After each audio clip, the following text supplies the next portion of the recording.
Today we're speaking with Karen Fife, Human Resource Professional and Director of HERC. Karen is someone that I've known for quite a few years now. We've worked for a long time and getting jobs up to our community and talking with HERC about uh, diversity, but specifically disability and disability employment. And so we're really proud to continue our podcast series talking with a friend. So Karen, welcome.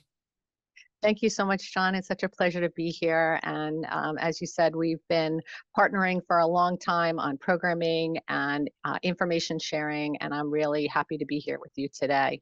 I am as well. It's great to be here, and it seems like just yesterday I was down at Columbia speaking with you all years ago. So it's great.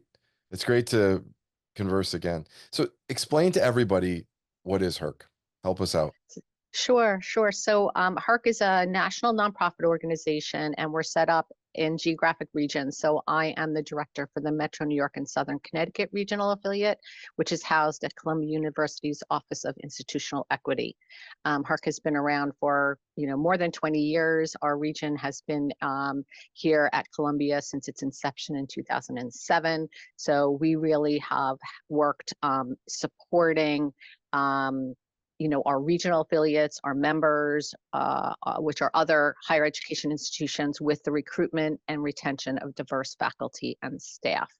So we are a membership, or a membership consortium of higher education and other like-minded institutions. And we really come together to provide best practices, information. We have a national job board where our members post all of their job opportunities, and we work with individuals like your organization to funnel those jobs as well to your communities, do outreach, etc.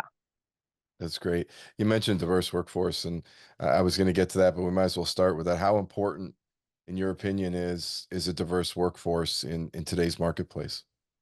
It is so incredibly important. I mean, we have really seen that the research indicates that having employees with all different kinds of perspectives and diversities is so important to make better decisions. You have more creativity, you come up with innovative solutions. Obviously, we work in higher education where that is front and center for the student population, and we really need to mirror that with the employees that we're hiring. So it just makes a better outcome for everyone if we have a more inclusive workplace where people can come their whole selves to work, share information and ideas, and really provide more connection, more opportunities for, especially in these divided times, a better understanding of each other and perspectives to make, obviously better decisions, a better workforce, more opportunities.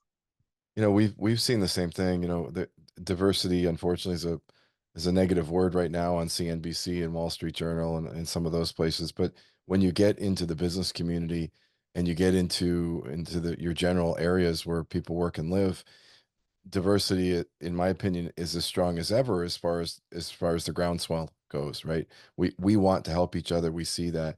As a matter of fact, we've had an experience recently where some of the businesses and some of the community leaders in upstate New York have asked us, can they use our portal that matches people to jobs in a way that helps all diversity categories. So we're exploring that.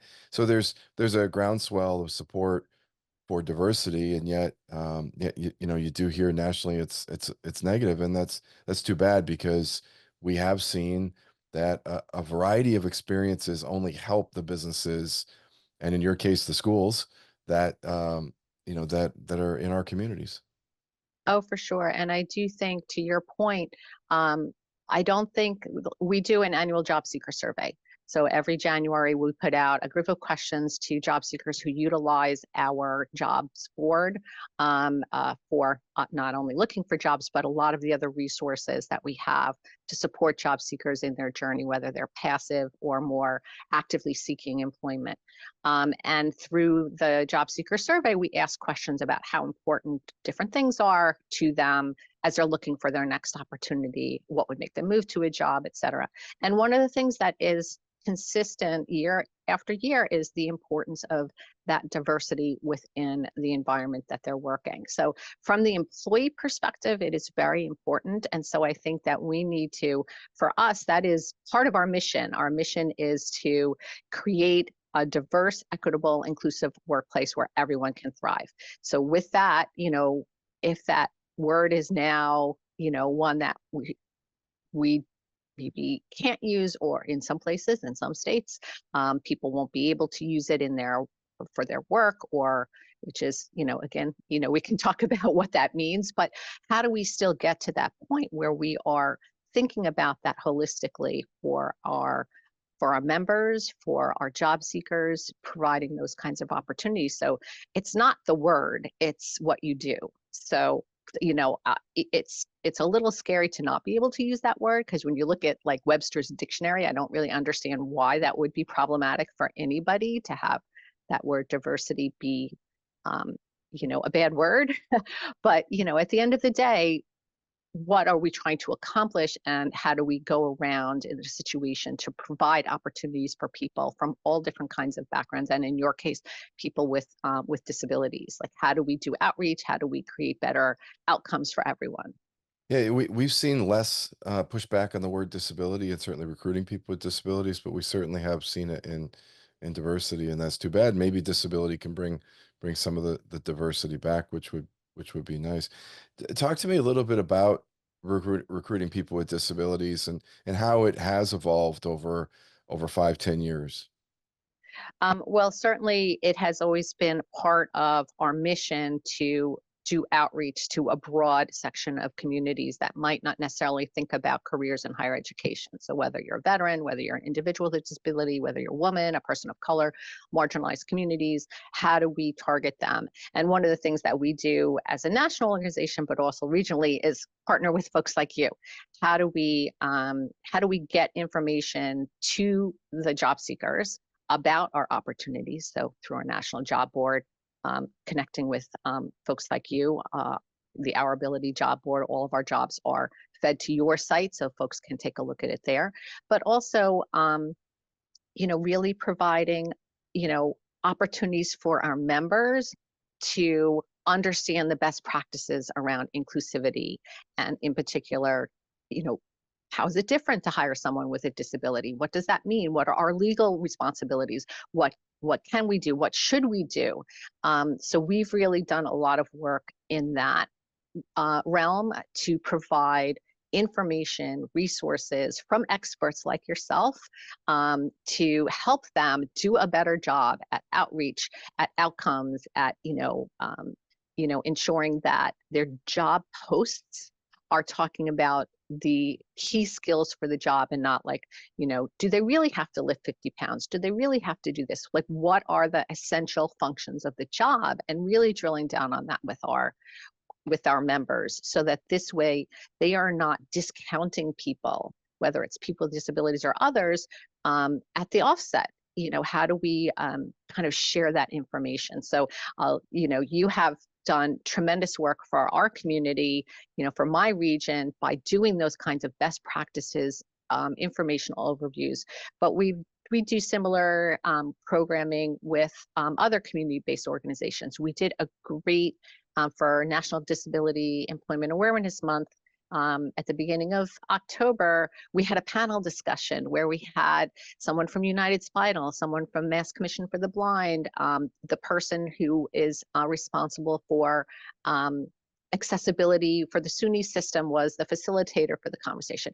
Really shared some great information about what we can do differently to provide opportunities and to ensure that people feel like, I can work here, I can do these jobs, this is an opportunity, and not just at the offset, but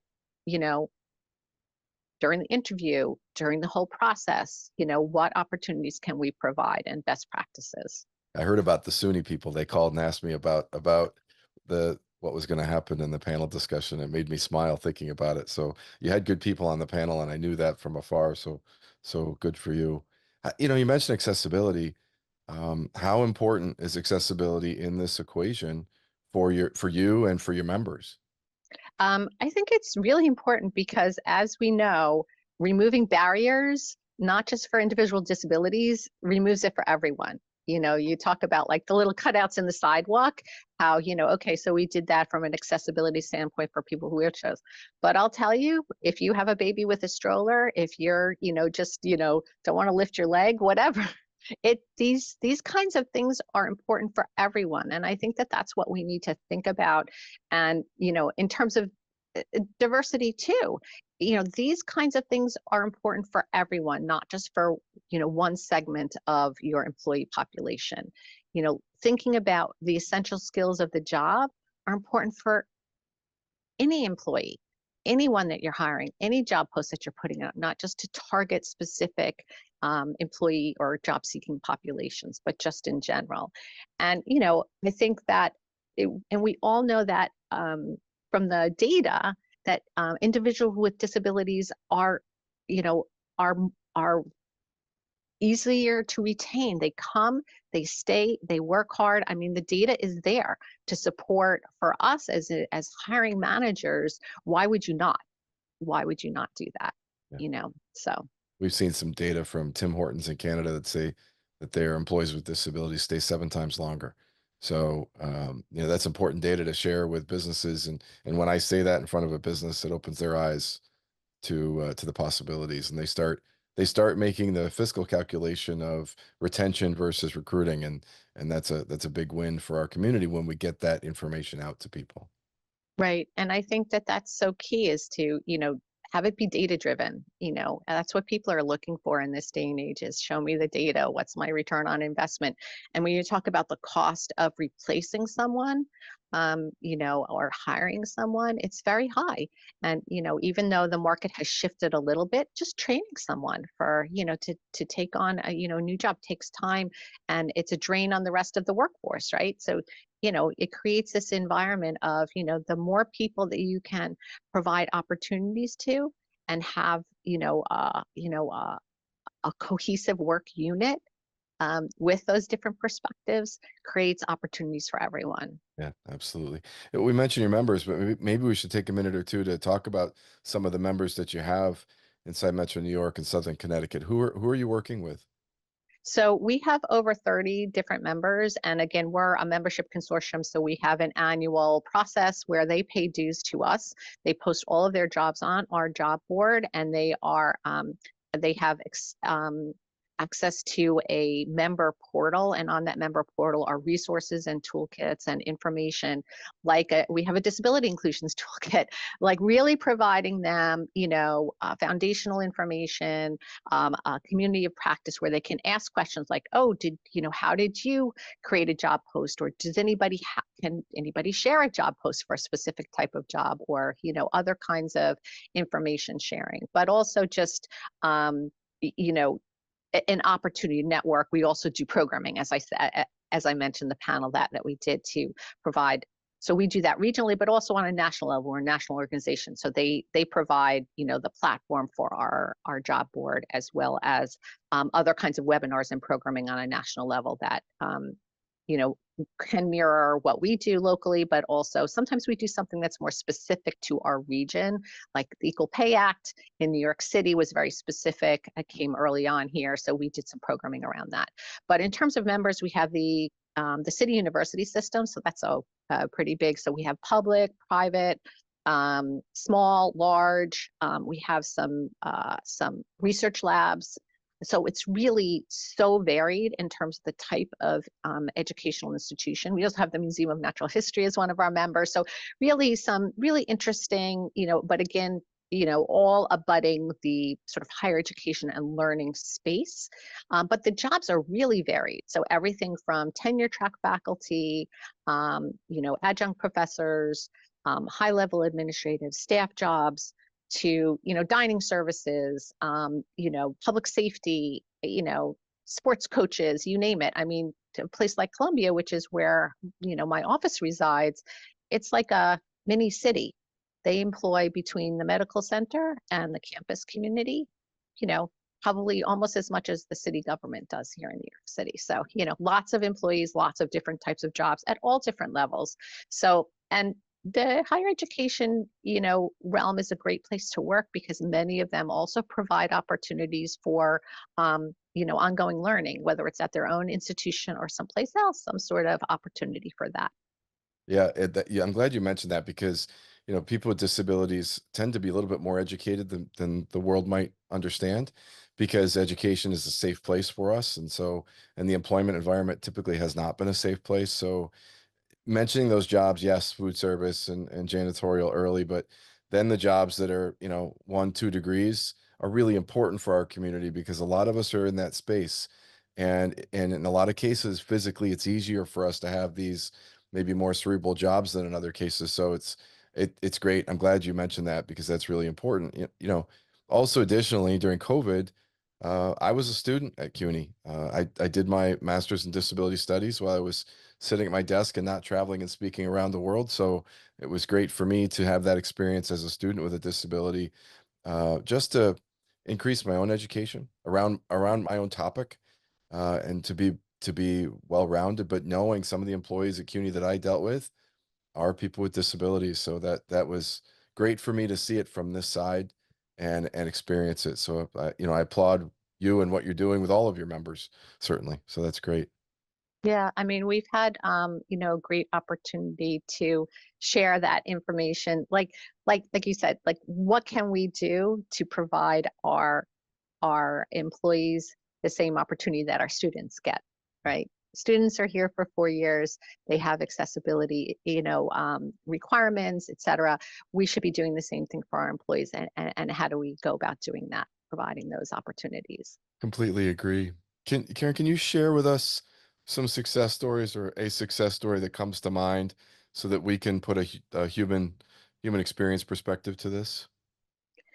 I mean, I think that for us, I'll take something that happened just this summer. It was a great opportunity. I was working with one of our community-based organizations, Job Path, and they have a customized employment program, and they have had a partnership with the Columbia University Medical Center, where they have started a small pilot program where they brought in a couple of folks with developmental disabilities into their units in these customized programs, and it has built into this incredible opportunity. It's called Project Possibilities, and it's housed out of our University Medical Center, Irving Medical Center, and they have just done a tremendous job. So we had the folks from Job Path and our colleagues at CUIMC do a panel discussion for our members about, kind of the nuts and bolts. How did they start it? What was the pushback, all these things. And it has really been such an incredible success story for them, that and members who attended the program. Obviously this is a New York City specific program, but I think there are other organizations that do similar types of programming, Oh or yeah, opportunities for employment. So it really opened the eyes for some of our members to, this is an opportunity for them. So I had a conversation with my contact at CUNY who was very interested in the possibilities. So again, like that to me, they started really small and they had, like a lot of questions about the possibilities. Could they do it? How difficult would it be? Were there going to be problems? And again, essential job functions. What can this person do? How can we carve out those opportunities and really drilling down? And does it take time? Sure. But they went from this small pilot to, probably 30 people up there. And so what an incredible opportunity for not just the job path folks, but for the CUIMC folks. It's a win-win. absolutely. And it's also a good example for others in your membership group because there's 700 disability service providers in New York State alone, right? So, and the job path is great. We know them well. There's so many others as well, New York, New England, beyond that, Mhm. that, they're good people there that are being served that would appreciate employment, certainly. And so that employment makes a dramatic difference. So, great job. And I applaud you on that. The final question I always ask people, I want to look to the future and yes, where you are going specifically with HERC, but where's HERC going, and how does this all intertwine with disability and diversity employment in a 2, 5, 10 year look ahead? I mean, fingers crossed that we will be coming into less chaotic times. But, even with that, we have a mission. And our mission is to create an opportunity where people want to come and work and there's a place for them, regardless of, ability, background, perspective. So really for us, driving that mission forward and continuing with that and building on it. And I think education of our member institutions is a key to that, but also for the job seekers. What can we do to do outreach to them to let them know, there are great opportunities in higher ed. So we do a lot of outreach like that, attending, career fairs, virtual events, in-person events.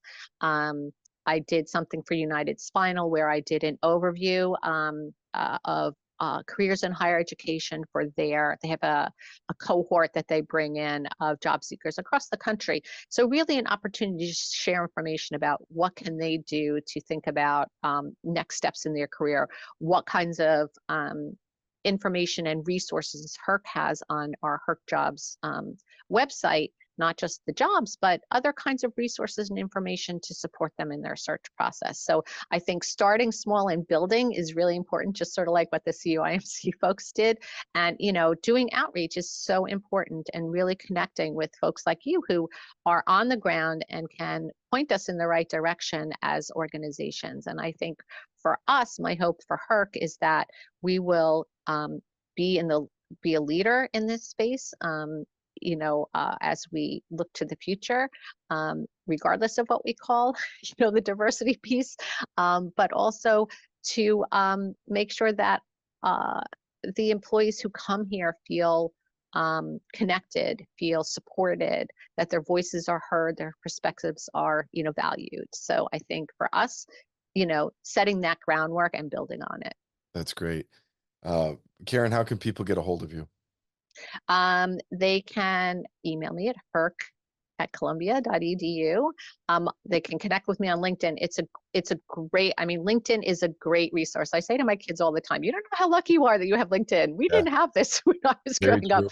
So, it's a great way.